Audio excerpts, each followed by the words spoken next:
4 years ago, I saw Elliot Anderson help Bristol Rovers win promotion from League Two. Now, he's facing what could be a truly defining summer. Anderson is widely expected to be one of England's key players at this summer's World Cup.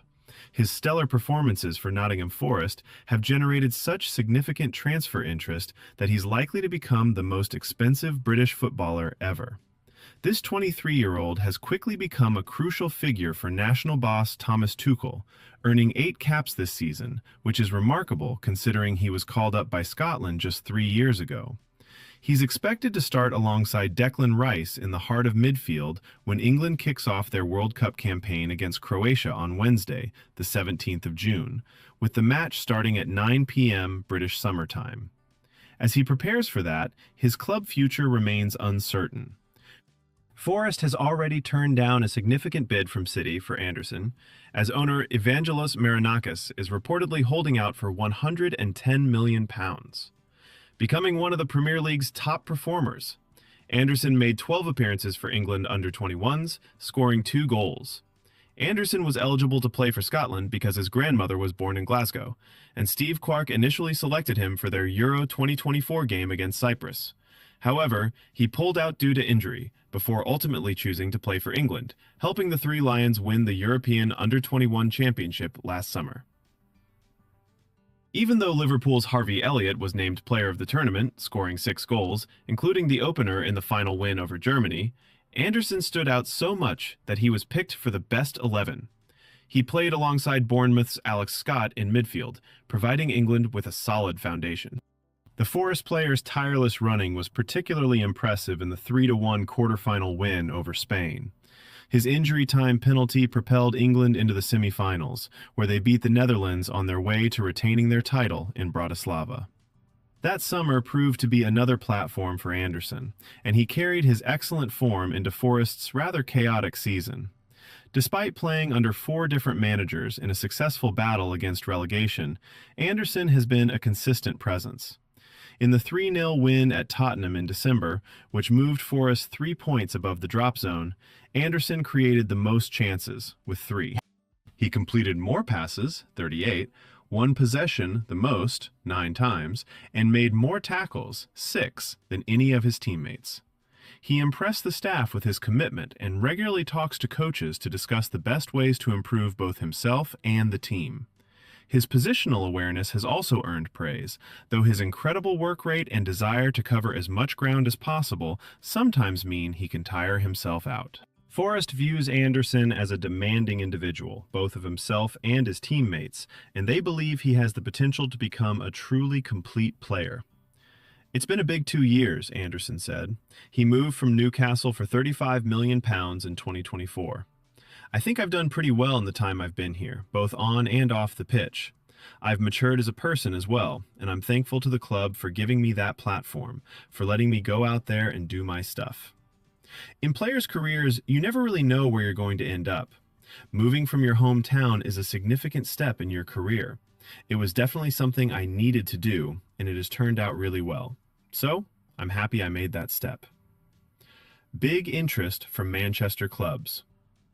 Anderson's brilliant form has, quite inevitably, led to speculation about his future, with particular links to both Manchester clubs. Anderson scored a superb equalizer to salvage an unlikely point at City in March, and the Blues have admired the player for a long time.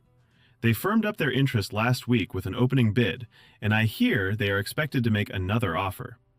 Anderson tops the club's list of midfield targets following the departure of captain Bernardo Silva. Such has been his rise that they will not be deterred from paying a fee that could become a record for a British player. Marinakis is known to be a tough negotiator and is understood to want more than the £105 million Arsenal paid to sign midfielder Declan Rice from West Ham in 2023. I've heard that Anderson is leaning towards a move to City over rivals United. He can go to the very top. Anderson's eye-catching performances earned him a place in the Team of the Season in my first end-of-season football awards. And the statistics truly make for incredible reading.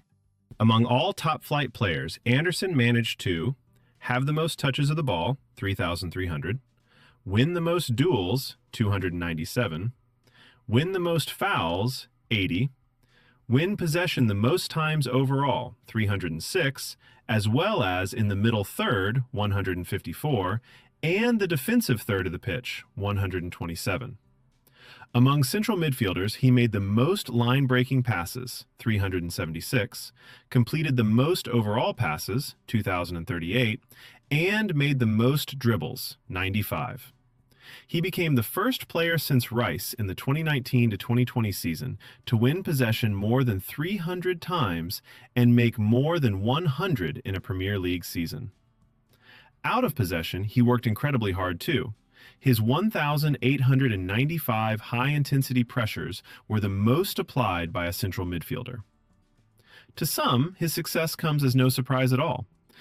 Former Stoke midfielder Glenn Whelan coached and played with Anderson during his loan at Bristol Rovers in 2022. After joining the Pirates on deadline day, Anderson made an instant impact, coming off the bench to win a point-saving penalty in the 1-1 draw at Sutton on his debut. Whelan said, "The staff were a bit mindful at the time. Sutton were big, strong, and aggressive, and as a teenager, would he be able to stand up to it? He came on and made the difference. He was a game changer. The biggest respect I can give to Elliot is that he was the one who got us promoted. Straight away, you could tell he was different. He loves the ball, would take on 2, 3, 4 players, and after the first game, everyone was thinking, we've got a proper talent here." Then 19, Anderson scored 7 goals in 21 appearances to help Rovers to automatic promotion, including the 7th goal in their improbable 7-0 final day win over Scunthorpe. It left former Aston Villa and Stoke midfielder Whelan with no doubt about what Anderson could achieve. He's a bit of a throwback, the way he handles the ball. From where he's come from, people talk about Gaza, Paul Gascoigne. He has that about him, the former Republic of Ireland international told me. He can grab games by the scruff of the neck. It's been a difficult season for Forest, but if you put him in a top 4 team, you'll see an even bigger improvement. You've only seen a small bit on the England stage, but he can truly go to the very top. I see him being a big success for England and being a mainstay for years. Tactical analysis: the complete midfielder? The completeness of Anderson's profile really stands out, much like that of his England teammate Rice. With Bernardo Silva departing, City will definitely need reinforcements, and Anderson shares a number of similarities with the later version of City's most recent captain, too. Both having experience playing as wingers at a senior level adds to their skill set the ability to withstand pressure from behind, trap the ball, and drive with it upfield. These are all transferable qualities when playing as a pivot, especially in a possession-heavy side.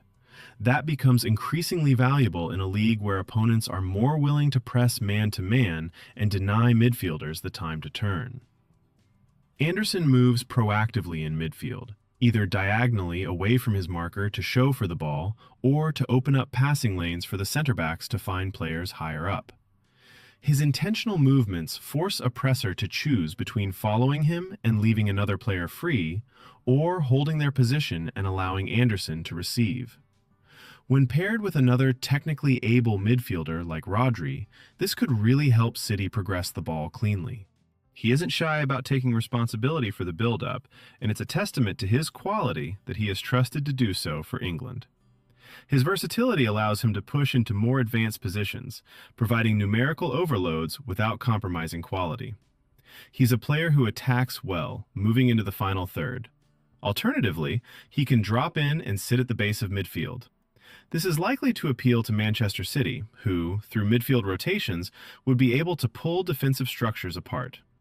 His physicality, ability to counterpress, and willing defending combine to make him an impressive, Premier League-proven all-rounder. Tactically, it's difficult to find a player offering a greater variety of tools and potential solutions, given the breadth of his skill set.